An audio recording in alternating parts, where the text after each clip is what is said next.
Don't forget to hit that subscribe button before we begin, because what you're about to hear isn't just another headline about Chrisean Rock and Blueface. It's the unraveling of a family in front of millions, the public collapse of two people who should have never been parents at this time in their lives, and the slow, devastating neglect of a baby who deserved everything they couldn't give. This is about Junior, a child whose story started in a womb surrounded by chaos and continued into a world where clout mattered more than care. It's about the slow-motion disaster that we all witnessed, contributed to, and scrolled past, even as the warning signs screamed louder with every post, every live stream, every missed milestone. From the very moment Chrisean announced her pregnancy, there was no celebration, only concern. The internet didn't believe she was ready. The red flags weren't just red, they were on fire. Footage emerged of her stumbling on camera, slurring her words while visibly pregnant, lighting blunts during live streams, taking shots like she wasn't carrying another life inside her. Fans, doctors, influencers, everyone raised the alarm.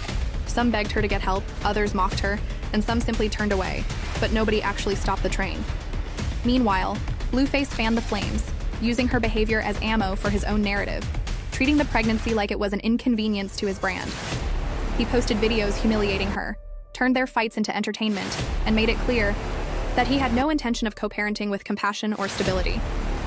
Together, they created a digital war zone, and growing inside it was a child who would bear the scars before he even opened his eyes. Junior's birth didn't mark a fresh start.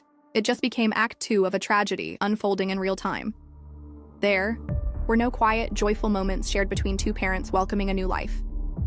Instead, it was chaos, noise, and exposure.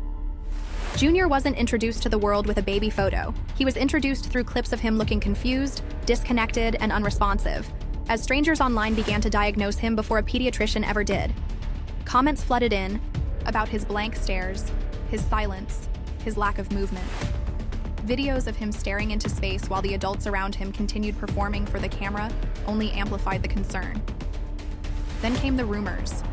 Whispers of fetal alcohol syndrome became louder, and allegations about Chrisean drinking and smoking throughout her pregnancy transformed into full-blown public accusations of neglect.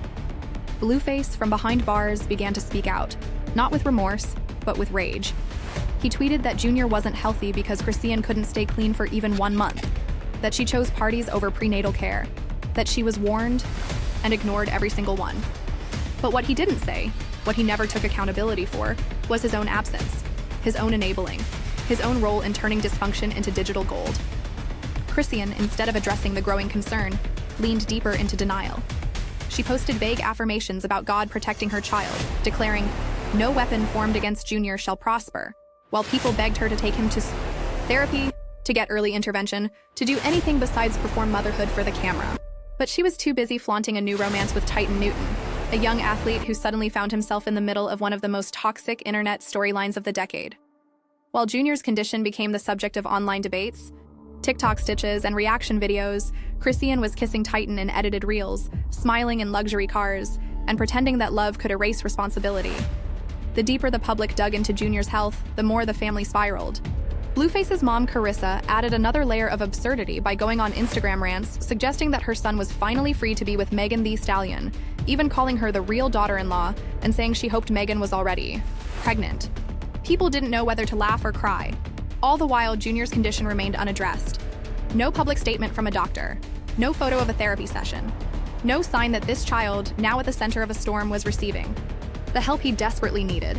Pediatric professionals warned that the first 2 years are critical for intervention, and those windows were rapidly closing. But nothing changed, because in the world of social media parenting, optics matter more than outcomes. Blueface and Chrisean weren't interested in raising a child. They were maintaining narratives. They were fighting each other for internet dominance while their son stared at ceilings, confused and forgotten. Even fans who once defended them were beginning to feel the weight of what they were watching. The jokes stopped being funny. The memes hit different.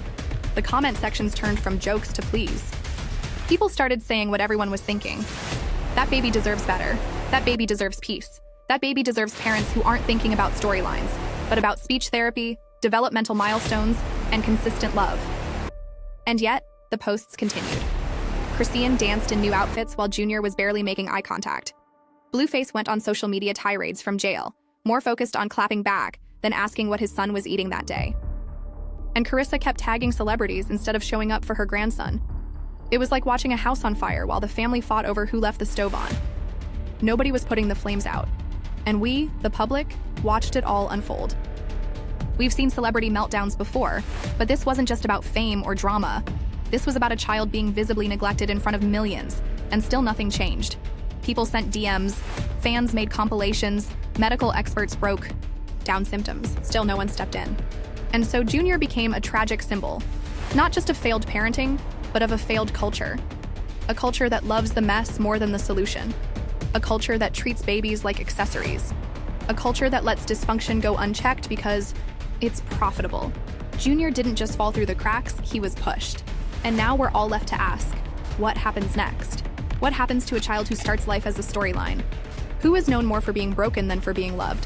Who is raised by people more concerned with their own image than his reality? And what does it say about us, the viewers, the fans, the subscribers, who made it all possible? Because we weren't just watching. We were complicit. We rewarded every meltdown with engagement. We turned every red flag into entertainment. And now, there's a child who may never catch up to the life he deserved. Unless something changes. Unless someone steps in. Unless we collectively say, enough. No more live stream parenting. No more clapback co-parenting. No more babies being raised in ring lights instead of daylight. Junior still has time. It's not too late, but it will be soon. The world can't fix what's already been broken, but it can demand accountability. It can push for action. It can hold platforms, families, and ourselves responsible. Because this cannot be the norm. And if you're still watching, still here, still feeling the weight of what we've allowed, then subscribe. Because this channel won't let this story fade into the scroll. Not while there's still time to speak up. Not while Junior still has a chance.